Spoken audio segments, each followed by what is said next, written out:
各位好啊，歡迎大家嚟到天水圍嘅天頌苑保安升級，變成人肉 CCTV，心口掛 cam 惹起網民嘅熱議。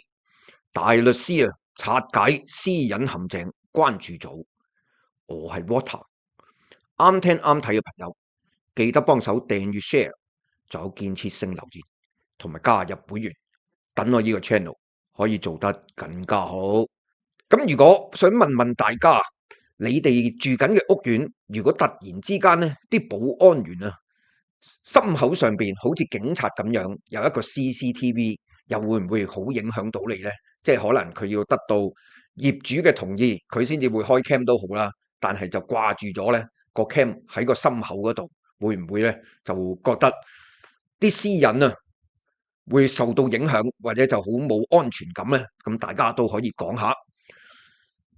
香港嘅第二大居屋屋苑天水圍嘅天頌苑喺今日網上瘋傳管業處就發出咗通告，宣布保安團隊將會配備視頻記錄儀，或者就叫做隨身攝錄機嘅新裝備。結果就有好多網民熱議星島頭條已經就事件向有關嘅管業公司同埋私隱專員公署作出查詢。大律師都話呢個措施就係屬於非常之罕見，促請管理公司執行之前就要先諮詢啲居民。由於涉及到個人私隱，需要公開相應嘅保障私隱政策。咁係啦，就唔知佢喺有呢個安排之前有冇問過啲居民或者有冇喺呢個業主立案法團大會又好啦，或者佢哋嗰啲即係通知下做下問卷有冇呢？就問清楚啲居民係咪同意，咁樣都要尊重翻啲居民噶嘛。因為之前都睇到嗰啲嘅物業管理公司同埋業主立案法團有部分都係有啲嘅問題。有網民就喺今朝早喺全港保安招聘站 Security Recruit 嘅 Facebook 專頁嗰度上載咗一張相睇到天水圍嘅天頌苑管業處向居民貼出通告。呢張通告就係喺26年1月15號發出嘅，咁即係相差5日就喺網上出現咗啦。標題就係有關保安人員開始就使用新嘅裝備音訊視頻記錄儀。通告內容就話為咗提升本院嘅保安質素，保安人員將會獲配新儀器，並且強調呢個儀器可以同時錄影同埋收音嚟記錄現場嘅情況。咁如果啲保安員佢瞓覺嘅時候佢如果係長開嘅話，咁就會可能錄埋，因為始終當夜間嗰啲保安員有時啦，即係大家嗰啲大廈嗰度見到個保安員，有時夜晚可能佢都會瞓着咗覺噶嘛，或者佢唔係特登瞓着，咁但係夜晚嘅時候可能睡魔急 call， 會唔會又錄到落去呢？由通告有嘅相片可以見到，呢一個新裝備就係一個黑色狀況就好似小型攝錄機嘅方形裝置嚟，夾咗喺保安員制服嘅左邊心口袋上邊。通告仲特別提到有一項嘅關鍵使用條款，就係話如果保安人員使用呢個儀器跟進個案，必先要獲得業主嘅同意之後，先至可以運作，以確保雙方嘅權益。似乎就係為咗釋除住戶對私隱嘅疑慮所以就特別就有提到呢個關鍵嘅條款。咁但係實質去實行嘅時候，係咪又係跟住呢個通告同埋跟住啲指引去做呢？貼文發出之後引起大量嘅熱議，網民對於呢個升級行為反應好兩極。有啲支持者就認為咁樣做咧就係為咗保障前線嘅保安員嘅必要措施嚟，仲話周街都係傻人啊，驚咗啲白卡啊，同埋咧就可以保障自己。亦都有人就話已經見怪不怪啦。我聽聞啊，有一啲豪宅盤或者港鐵盤咧嘅保安係要帶住一個小型攝錄機，有啲人咧就好慨嘆啊，保安嘅工作咧亦都係唔容易做啊。不過咧，亦都有部分嘅網民啊，對於呢個措施咧就提出質疑。有人認為咧，所謂嘅先經同意啊，呢啲條款咧就係根本就係不切實際嘅，仲話多餘啦。有人啊會同意被錄影嘅咩？亦都有網民咧就有啲諷刺抽水嘅意味咁話，唔好信啊！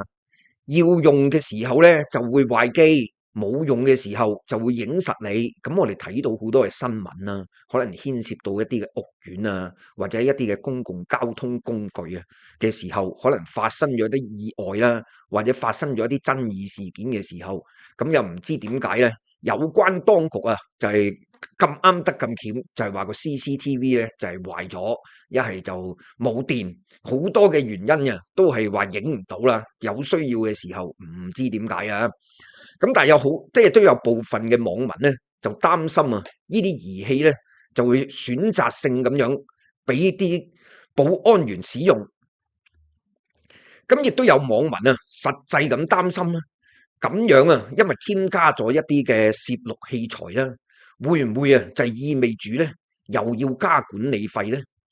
新裝備咧嘅外形啊，亦都引起咗大量網民嘅聯想。唔少網民啊就話保安咧當自己係警察啊，甚至有人咧就問啊，係咪咧變咗美國嘅警察啊？而創意無限嘅網民啊，更加比喻咧呢個 CCTV 啊，就係人肉嘅 CCTV。有人啊更加天馬行空咁樣咧提議，應該咧就要升級啊，做 AI 眼鏡。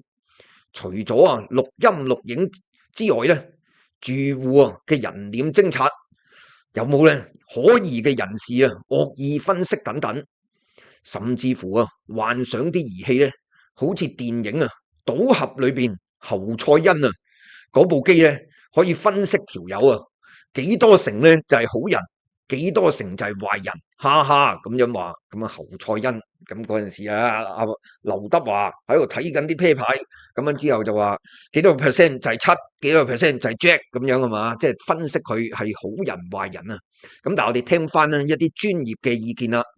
大律師啊陸偉雄咧喺回覆星島嘅時候就話，有關嘅屋苑咧嘅保安配備隨身嘅攝錄機啊，屬於咧非常之少見。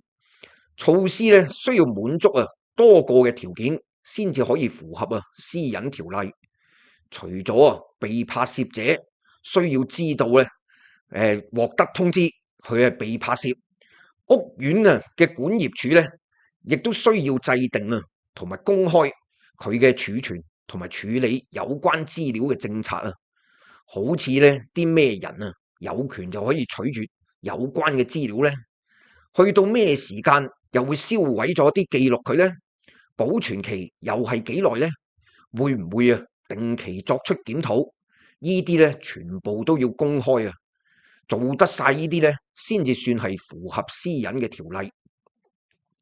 而且啊，作為屋苑管理公司，佢嘅工作性質同警方啊嘅調查執法咧就係有所不同嘅。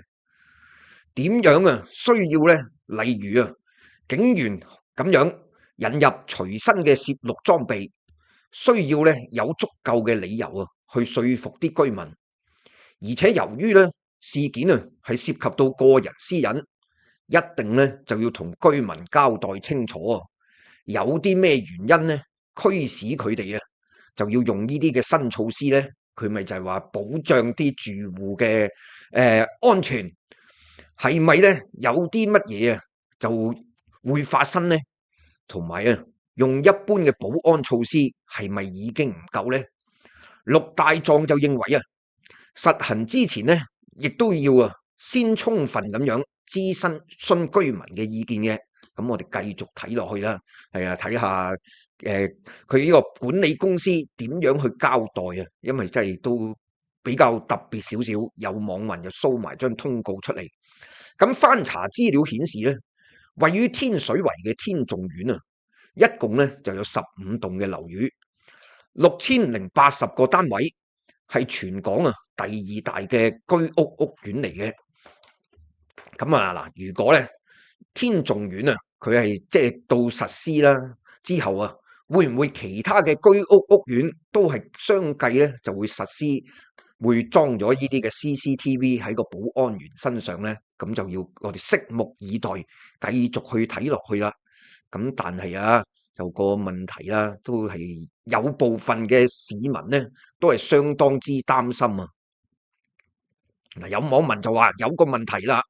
如果人哋唔想一開門咧就俾人影住，咁樣可以點？嗱，佢喺一個通告度就強調啊，話會首先咧就會諮詢嗰個業主嘅意見，個業主同意之後咧，佢先至會開始錄影啊，就話保障雙方嘅安全，就係咁樣。係啊，嗱，咁但係執行起上嚟會唔會就有啲嘅爭議咧？係啊，咁就真係呢個都唔知啊。麻煩觀眾踴躍留言，一有新消息再同大家報道。多謝大家俾面，鍾意就訂閱 share，係咁，再見。